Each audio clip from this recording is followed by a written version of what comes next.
lAnujaRoseVlogsലേക്ക് സ്വാഗതം. എല്ലാവർക്കും സുഖമാണെന്ന് വിശ്വസിക്കുന്നു. അപ്പോൾ ഇന്ന് ഞാൻ നിങ്ങൾക്ക് മുൻപിൽ കൊണ്ടുവരുന്ന റെസിപ്പി എന്ന് പറഞ്ഞാൽ ഒരു ഹെൽത്തി ജ്യൂസ് റെസിപ്പിയാണ്. അത് മറ്റൊന്നുമല്ല, ഹെൽത്തി ജ്യൂസ് റെസിപ്പി എന്ന് ഓർക്കുമ്പോൾ നമ്മുടെ മനസ്സിലേക്ക് പെട്ടെന്ന് ഓടിയെത്ത ക്യാരറ്റ് ജ്യൂസാണ്. അത് തന്നെയാണ് ഞാനിന്ന് ഉണ്ടാക്കാൻ പോകുന്നതും.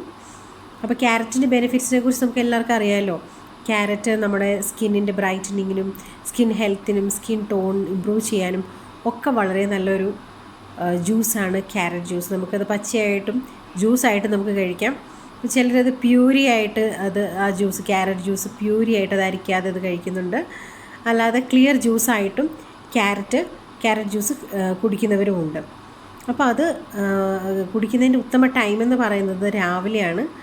അപ്പോൾ അത് ചിലർക്ക് എംപ്റ്റി സ്റ്റൊമക്കിൽ കഴിക്കാനായിട്ട് ഇഷ്ടമുള്ളവർക്ക് എംപ്റ്റി സ്റ്റൊമക്കിലും ആ ജ്യൂസ് കുടിക്കാം. അല്ലാതെ തന്നെ അത് ഭക്ഷണത്തിന് ശേഷം കുടിക്കാനായിട്ട് ഇഷ്ടമുള്ളവർക്ക് പ്രകാരവും ചെയ്യാം. അങ്ങനെ റെഗുലറായിട്ട് കുറച്ച് ദിവസം ചെയ്യുമ്പോൾ അത് നമ്മുടെ ഹെൽത്തിന് വളരെ നല്ലതാണ്. മാത്രമല്ല ക്യാരറ്റ് ജ്യൂസിനകത്ത് അല്ലെങ്കിൽ ക്യാരറ്റിന് നമ്മുടെ കണ്ണുകൾക്ക് കാഴ്ചശക്തി വർദ്ധിപ്പിക്കാനുള്ളൊരു കഴിവുമുണ്ട്.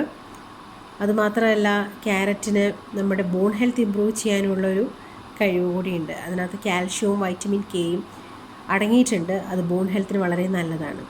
അപ്പോൾ ഇതൊക്കെയാണ് പൊതുവേ നമ്മൾ പറയുകയാണെങ്കിൽ ക്യാരറ്റിനെ കുറിച്ച് പറയുകയാണെങ്കിൽ ക്യാരറ്റിൻ്റെ ഒരു ഗുണങ്ങൾ എന്ന് പറയുന്നത്. അപ്പോൾ നമുക്ക് എത്രയും പെട്ടെന്ന് ഞാൻ ഉണ്ടാക്കിയ ക്യാരറ്റ് ജ്യൂസ് എങ്ങനെയാണ് നമുക്കത് കാണാം. ഇത് വളരെ എളുപ്പമുള്ളൊരു ഹെൽത്തി ജ്യൂസ് റെസിപ്പിയാണ്. ഇതിലേക്ക് ആവശ്യമായിട്ട് ഞാൻ ചെയ്തിരിക്കുന്നത് 3 ക്യാരറ്റ്, ഒരിടത്തരം ഓറഞ്ച്, ഒരു ചെറിയ ഇഞ്ചി എന്നിവയാണ്. ഇത് നമ്മൾ വാഷ് ചെയ്ത് നമ്മൾ എടുത്ത് വെക്കുക. അതിനുശേഷം നമ്മൾ ഈ ക്യാരറ്റ് ക്യൂബ്സായിട്ട് അരിഞ്ഞ് വെക്കുക. ഓറഞ്ച് നമ്മൾ കുരു കളഞ്ഞ് മാറ്റി വയ്ക്കുക, അത് കയ്പുണ്ടാവാതിരിക്കാൻ വേണ്ടിയിട്ട്. പിന്നെ ഇഞ്ചി തൊലി കളഞ്ഞ് മാറ്റി വയ്ക്കുക. ഇതിന് ശേഷം ഇതെല്ലാം കൂടെ നമ്മൾ ബ്ലെൻഡറിലേക്ക് ഒന്നൊന്നായിട്ട് നമ്മൾ ഇട്ട് വയ്ക്കുകയാണ്. ക്യാരറ്റ് എന്ന് പറഞ്ഞാൽ ഒരു ക്യാരറ്റ് ഏകദേശം ഒരു 61 ഗ്രാം ഉണ്ടാവും. മൊത്തം 3 എണ്ണം എന്ന് പറയുമ്പോൾ 183 ഗ്രാമാണ് ഇതിലേക്കായിട്ട് ഞാൻ എടുത്തിരിക്കുന്നത്. ഇനി ഇത് ബ്ലെൻഡറിൽ ഇട്ട് മിക്സ് ചെയ്യാനായിട്ട് ആദ്യം 1 കപ്പ് വെള്ളം ഇട്ട് അത് വെള്ളം നെകക്കി ഇട്ട് ഞാനത് അരച്ചെടുക്കുകയാണ്. അപ്പോൾ ഇതൊരു പ്യൂരി ഫോമായിട്ട് വരും. ഇതിലേക്ക് ഞാൻ കുറച്ചും കൂടെ ക്ലിയർ ജ്യൂസ് ആക്കാൻ വേണ്ടി ഞാൻ ഒന്നും കൂടെ 2ാമത്തെ കപ്പ് വെള്ളം ഒഴിക്കുന്നു, അരച്ചെടുക്കുന്നു. അതിനുശേഷം ഞാനിത് അരിച്ചെടുക്കുകയാണ് ചെയ്യുന്നത്. അപ്പോൾ നല്ല ക്ലിയർ ജ്യൂസായിട്ട് വരും. നമ്മുടെ ക്ലിയർ ക്യാരറ്റ് ജ്യൂസ് റെഡി ആയിട്ടുണ്ട്. അപ്പോൾ പഞ്ചസാര ആവശ്യമുള്ളവർ, നല്ലതായിട്ട് മധുരം വേണ്ടവർ ആദ്യമേ തന്നെ പഞ്ചസാര ഇട്ട് മിക്സ് ചെയ്യാവുന്നതാണ്. അല്ലാന്നുണ്ടെങ്കിൽ ജ്യൂസ് ആക്കിയതിന് ശേഷവും പഞ്ചസാര ആഡ് ചെയ്യാവുന്നതാണ്. പഞ്ചസാര അല്ല ഹണിയാണ് വേണ്ടതെങ്കിൽ ഹണിയും ഇതിലേക്ക് ആഡ് ചെയ്യാവുന്നതാണ്. അത് ആവശ്യമനുസരിച്ച് ചെയ്യാം. ഞാനിതിലേക്ക് പഞ്ചസാരയാണ് ഞാൻ ഇട്ടിരിക്കുന്നത്.